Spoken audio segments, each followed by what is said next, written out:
You mean Chuck Schumer's ridiculous messaging bill? So no. That requires fertility treatment for men who think they're women? He didn't take campaign photos there. These families, Gold Star families, whose children died because of Joe Biden and Kamala Harris's incompetence, invited him to the cemetery. This is their one chance to have a memory of their children, to commemorate their service. You know who the families also invited? Joe Biden and Kamala Harris. Where were they? Joe Biden was sitting at a beach. Kamala Harris was sitting at her mansion in Washington, D.C. She was 4 miles away, 10 minutes. What's going on, everybody? Welcome back to the channel. Hope all's good wherever you are. Our boy Tom Cotton was on Meet the Press, and he fact-checked Kristen Welker live on air. This is the debate analogy of bringing a knife to a gunfight. Let's get into it. If we could. The issue of abortion front and center this week. Donald Trump has gone from calling himself throughout the arc of time very pro-choice at one point. He's more recently bragged about overturning Roe v. Wade. He now says he's going to vote to keep Florida's 6-week abortion ban in place, a law he once described as terrible. How can people trust Trump on this issue when he keeps shifting his position? Well, the president's been very clear. He does not support a nationwide abortion law. In fact, there's only one candidate in this race who supports a nationwide abortion law. It's Kamala Harris. And we know what it is because the Senate proposed it and we voted on it. It is radical and extreme. It would require taxpayer funding of abortion up to the moment of birth. That's what she stands for.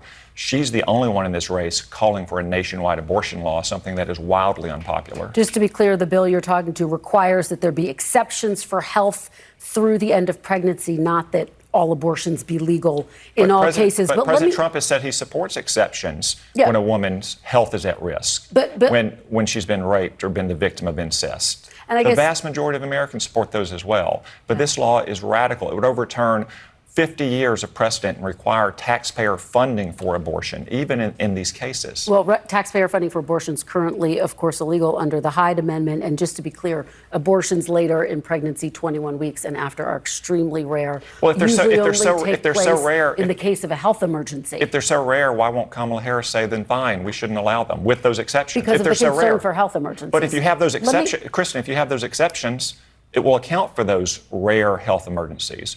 So why won't she say it? But that is what the law does. It says up to the time of viability with exceptions. States are allowed to have exceptions if there are health emergencies. Kamala Harris voted against the Born Alive Victims Protection Act. She did not. Yes, she did. Senator, I was there. She voted against. I was there. She voted against it. Kristen, if these cases are so rare, she voted against advancing the bill twice.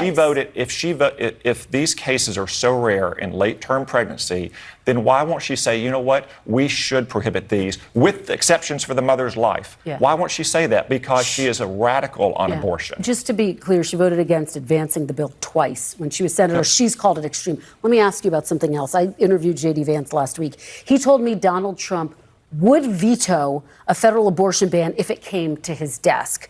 Now Trump is not committing to that. Do you think he would sign that veto if it came to his desk?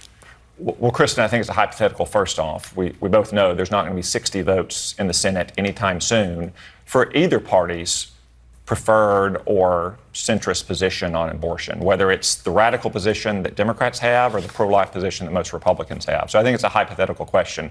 But President Trump has been consistent, is that there's not going to be a nationwide abortion law while he's president. He appointed 3 justices who reversed Roe v. Wade, which was wrongly decided, which even liberal scholars acknowledged was poorly reasoned, and returned this question to where it had rested for 170 years, which is the American people making choices through their elected representatives at their states. States are going to have different kinds of laws. Donald Trump has acknowledged that. I hear you're saying that former President Trump has been consistent, but as we showed, he's actually pivoted quite a bit on this issue. But J.D. Vance was very clear. He said that Donald Trump would veto a nationwide ban. And I guess the question is, why can't Trump be clear with people about where he stands? Are you clear? I know you're saying it's a hypothetical. Kristen, he has been clear about what he would do? He has been clear that there will not be a nationwide abortion law when he's president. He has been perfectly consistent on that. Now, Kamala Harris, to her credit, she's been consistent and not tried to hide her radical position on abortion. It's the only position she hasn't tried to hide over the last 6 weeks, like her position on decriminalizing illegal immigration or banning gas-powered cars or banning fracking. Abortion is the one issue on which she hasn't tried to hide her position from the American people in this election. I'm going to talk to Congressman Rokan about all of that coming up, but let's stick with Donald Trump. His big announcement on IVF this week. He said Thursday he wants the government to pay for or force insurance companies to cover IVF. Is that something you would support, Senator? Well, all Republicans, to my knowledge, support IVF in the Congress, and there's no state that prohibits or regulates IVF in a way that makes it inaccessible. It is expensive for many couples. I understand that. So it's something I'm open to, that most Republicans would be open to. I think we'd have to evaluate the fiscal impact, whether the taxpayer can afford to pay for this, what impact it would have on premiums. But in principle, supporting couples who are trying to use IVF or other fertility treatments, I don't think is something that's controversial at all. Well, 2 months ago, you voted against a Senate bill that would have protected and expand IVF access, and it would have mandated that some coverage was covered by health insurance plans. If that bill came back to the floor, would you now support it? Is that what you're saying? You mean Chuck Schumer's ridiculous messaging bill? So no. That requires fertility treatment for men who think they're women? That was slapped together in the summer in which he slapped together a bunch of other bills. It's a bill that also would have protected and expanded IVF access. Chuck Schumer has spent all summer. Chuck Schumer spent all summer long slapping together ridiculous bills that he thinks are going to help his liberal incumbent senators face off in their reelection. Let me just put this Trump tweet up on the screen here because it has to do with the next segment that they're going to talk about. Now, the reason she's bringing up, can we trust Trump? He's flip-flopping. Kamala flip-flopped on every major issue. Every one. Pick an issue. She's recently changed her mind on it. Chameleon Kamala. She changes her accent depending what state she's in. She changes her race depending on the opportunity. And she changes her political views. Absolutely crazy. Now, what she's talking about is Trump being a pro-life. There's an interview from years ago, before he ran for president, or when he was thinking of running for president, a while back anyway, where he said, personally, I'm against abortion. I don't like any of it, but I want the women to have the right to choose. Now, people are allowed to change their mind, and he's been very clear on this subject. It's going to go to the states. He's taken it out of his own hands. If you live in a more liberal area, you can have a more liberal law. If you live in a very conservative area, we're not all the same. People get to vote for the law that they want to have in their state. Makes absolute sense to me. And I'm somebody who is completely against abortion altogether, but I do understand that Trump's got to win an election, and maybe this is how he feels. Maybe this is the best way. You can't make everybody happy. There's some liberals out there that want to have abortions right up to the day of birth almost. That's absolutely insane. I think all of it's insane. I think abortions is the biggest genocide of our generation. Over 1 million babies are killed every year. And the left, they like to bring up, the safety of the woman or abortion and great man. I'm willing to give them those. That's less than 0.5% of all the cases. You know how many millions of people would be saved if we just said, okay, yeah, fair enough. Like grape and incest. And what Tom Cotton just said there, IVFs for men who think they're women. Fertility treatment for men who think they're women. I didn't hear about this bill.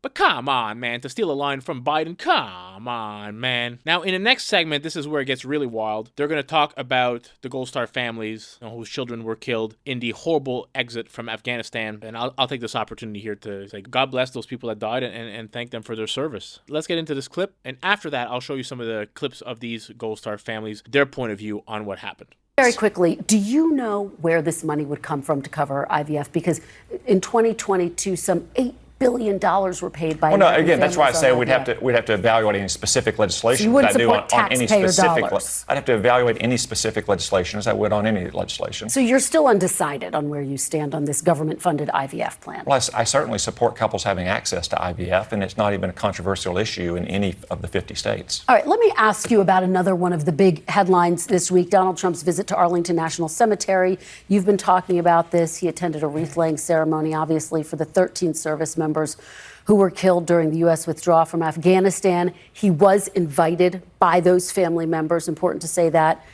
He also had campaign staffers with him. Photos, videos were posted on a campaign site. Taking campaign photos and videos at grave sites is forbidden under federal law. You, of course, served at Arlington Cemetery in the Old Guard, so I know that this is a sacred place for you. Bottom line, though, I guess, Senator, is it ever appropriate to make campaign content at military grave sites? He didn't take campaign photos there. These families, Gold Star families, whose children died because of Joe Biden and Kamala Harris's incompetence, invited him to the cemetery. And they asked him to take those photos because, as they told me yesterday, when I spoke to Kelly Barnett and Darren Hoover, the parents of Taylor Hoover, who has Arkansas ties, they don't get to go to the beach on Labor Day. They don't get to have barbecues. This is their one chance to have a memory of their children, to commemorate their service and to honor their sacrifice. They wanted President Trump there. They wanted to take those photos. You know who the families also invited? Joe Biden and Kamala Harris. Where were they? Joe Biden was sitting at a beach. Kamala Harris was sitting at her mansion in Washington, D.C. She was 4 miles away. 10 minutes. She could have gone to the cemetery and honored the sacrifice of those young men and women. But she hasn't. She never has spoken to them or taken a meeting with them. Well, they did meet with them during the dignified transfer. Because of they were with them at the dignified transfer. Her and Joe Biden's incompetence, those 13 Americans were killed in Afghanistan. Well, not everyone obviously was pleased with this visit. And again, just the law says memorial services and ceremonies at Army, national, military cemeteries will not include partisan political activities. And it didn't, Chris. President Trump wasn't wearing a red. It was posted on a campaign site, though. He wasn't wearing a red MAGA hat. I understand. He didn't have a Trump hat. It was posted on the just Trump like Joe TikTok Biden, just like Joe Biden has posted content of himself in the cemetery or in other cemeteries or at a dignified transfer. Yeah. They're all American citizens. They have a right to go there and to honor the sacrifice of those 13 Americans who Joe Biden and Kamala Harris sent to their death. Let me ask you about what we're hearing from another family.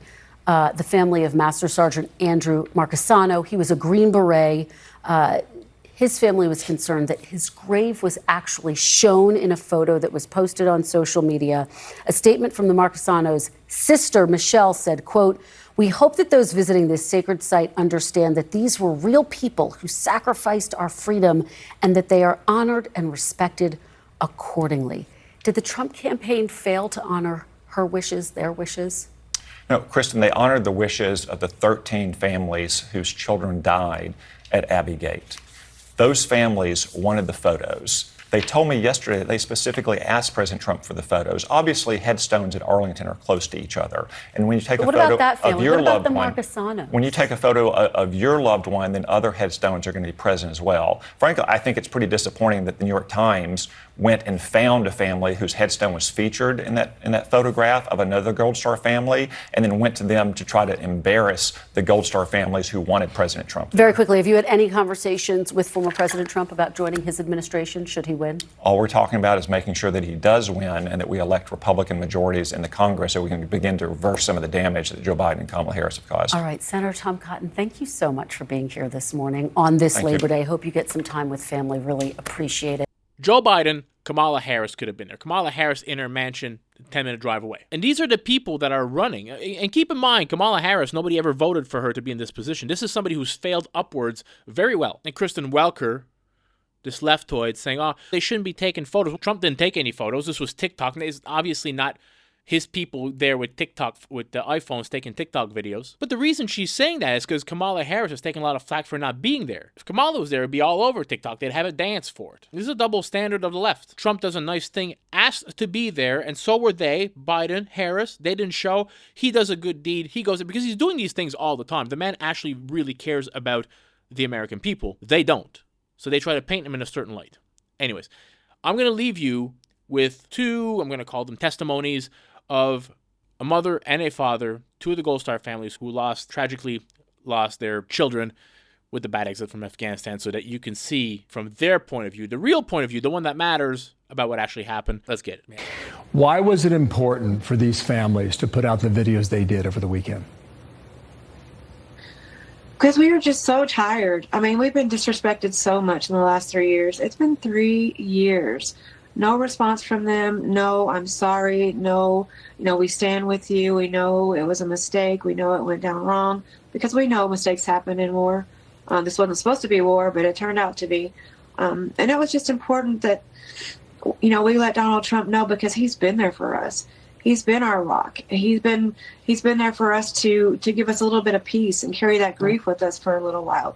And that's what he did that day. He carried peace, yet grief with us, gave us a little bit of peace, a little bit of happiness on that day. And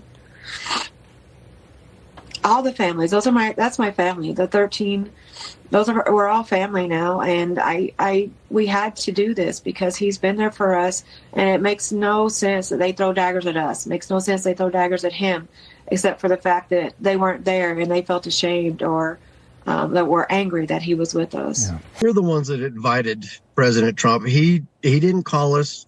He made no mention of it. We are the ones that called him, and because he's been there with us from the beginning.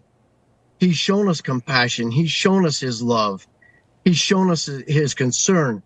We've relied on him to kind of be our rock between his former administration, the current one, and everything in between. He has been nothing but gracious with us. And, on the 3-year anniversary that we just had, those are the memories that we are able to make with our son. And those are all we have left, is those memories. And for Kamala to come forward and say the vile, evil, disgusting thing that she did, this was not political. This was us asking President Trump to be there with us, to join us in that solemn event. And at no time was there any altercation that we saw, that we heard about it until a day and a half later. And we were all traveling home and we're all getting messages. Hey, did you see this from NPR? And none of them contacted us. I mean, it's absolutely disgusting and despicable and ridiculous that it's taken off as much as it has, just to try and smear us and smear President Trump.